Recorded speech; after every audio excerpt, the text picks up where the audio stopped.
जय श्री राधे कृष्णा।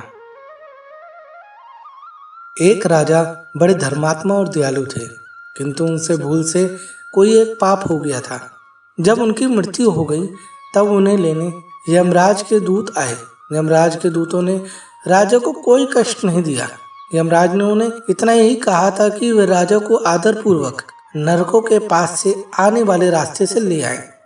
राजा की भूल से जो पाप हुआ था उसका इतना ही दंड था।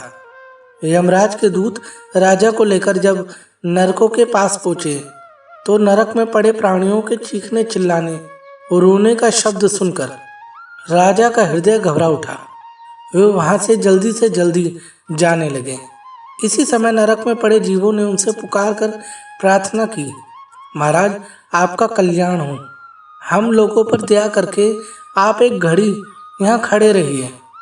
आपके शरीर से लगकर जो हवा यहाँ आती है उसके लगने से हम लोगों की जलन और पीड़ा एकदम दूर हो जाती है। हमें इससे बड़ा सुख मिल रहा है।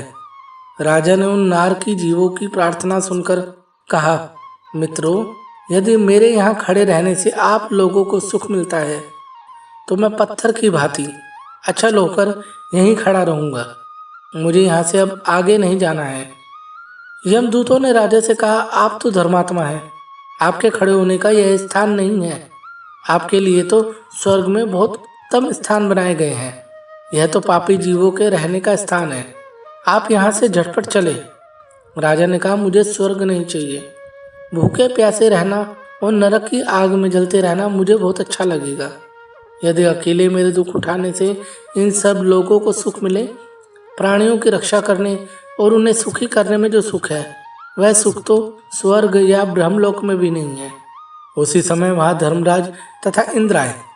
धर्मराज ने कहा, राजन, मैं आपको स्वर्ग ले जाने के लिए आया हूँ, अब आप चले। राजा ने कहा, जब तक ये नरक में पड़े जीव इस कष्ट से नहीं छूटेंगे मैं यहाँ से कहीं नहीं जाऊंगा। धर्मराज बोले, ये सब पापी जीव हैं, इन्होंने कोई पुण्य नहीं किया है, ये नरक से कैसे छूट सकते हैं।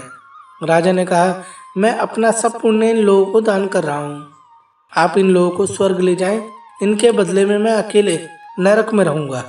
राजा की बात सुनकर देवराज इंद्र ने कहा, आपके पुण्य को पाकर नरक के प्राणी दुखों से छूट गए हैं। देखिए, लोग अब स्वर्ग जा रहे हैं, अब आप भी स्वर्ग चलिए। राजा ने कहा, मैंने तो अपना सब पुण्य दान कर दिया, अब आप मुझे स्वर्ग में चलने को क्यों कहते हैं। देवराज हंसकर बोले, दान करने से वस्तु घटती नहीं बढ़ जाती है। आपने इतने पुण्यों का दान किया, यह दान उन सबसे बड़ा पुण्य हो गया। अब आप हमारे साथ पधारें। दुखी प्राणियों पर दया करने से ये नरेश अनंत काल तक स्वर्ग का सुख भोगते रहे। जय श्री राधे कृष्णा।